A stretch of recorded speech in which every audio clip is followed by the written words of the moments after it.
പ്രമേഹം ഒരു തീരാവിഷമമായി ബുദ്ധിമുട്ടുന്നവർക്ക് ഒരു ആശ്വാസ കേന്ദ്രമാണ് നെല്ലുവായ് എറൈസ് ആശുപത്രി.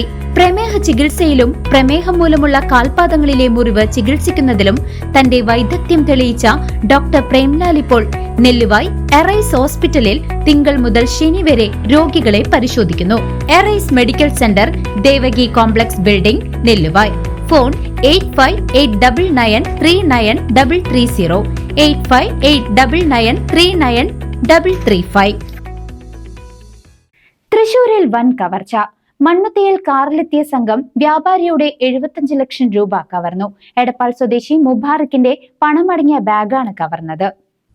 ഇന്ന് പുലർച്ചെ 5 മണിയോടെയായിരുന്നു സംഭവം.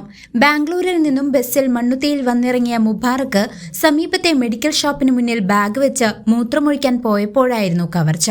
മൂത്രമൊഴിച്ച് തിരികെ വരുന്നതിനിടെ തൊപ്പി ധരിച്ച ഒരാൾ പണമടങ്ങിയ ബാഗ് എടുത്ത് പോകുന്നത് ശ്രദ്ധയിൽപ്പെട്ടു. ഇതോടെ ഇയാളുമായി പിടിവലി ഉണ്ടായെങ്കിലും മോഷ്ടാവ് മുബാറക്കിനെ തള്ളി നിലത്തിട്ട് ബാഗുമായി കാറിൽ കയറി രക്ഷപ്പെടുകയായിരുന്നു. ഇന്നോവ കാറിലെത്തിയ 4 സംഘമാണ് മോഷണത്തിന് പിന്നിൽ. മണ്ണുത്തി ഭാഗത്തേക്കായി ഗ്രേ കളർ ഇന്നോവയിൽ സംഘം രക്ഷപ്പെട്ടത്. പിടിവലിയിൽ പരിക്കേറ്റ മുബാറക് ആശുപത്രിയിൽ പ്രാഥമിക ചികിത്സ തേടിയ ശേഷം മണ്ണുത്തി പോലീസിലെത്തി പരാതി നൽകി.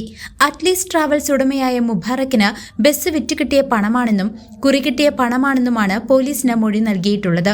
CCTV ദൃശ്യങ്ങൾ ഉൾപ്പെടെ കേന്ദ്രീകരിച്ച് പോലീസ് അന്വേഷണം ഊർജിതമാക്കി.